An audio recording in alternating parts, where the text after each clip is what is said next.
March মাসে জন্ম ব্যক্তির ব্যক্তিত্ব কেমন সেই সম্পর্কে বলবো। এই মাসে জন্ম জাতক জাতিকা ক্রিয়েটিভ হয়, ভ্রমণ করার ইচ্ছা খুব প্রবল থাকে।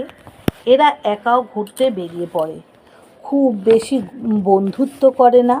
ছোটোবেলা থেকে যাদের সাথে বন্ধুত্ব থাকে তাদের সাথেই বড়োবেলা অবধি সম্পর্ক থাকে, নতুন করে কোনো বন্ধু করে না। ছোটোবেলার বন্ধুর সাথেই মনের কথা শেয়ার করে। বন্ধুত্ব পারিবারিক সম্পর্ক খুব ভালোভাবে ম্যানেজ করে চলে। পরিবারের সাথে জড়িয়ে থাকে, একজনের সাথে এক রকমভাবে মেশে। যেমন স্কুলের বন্ধুদের সাথে একরকম, অফিসের বন্ধুদের সাথে আরেক রকম। খুব দায়িত্বশীল হয়, জ্ঞান অর্জন করা এদের শখ। সব জায়গাতে নিজের আলাদা পরিচয় বানিয়ে ফেলতে পারে খুব সহজে। টাকা জমাতে পারে না, ঠিক সময়ে ঠিক সিদ্ধান্ত নিতে পারে না।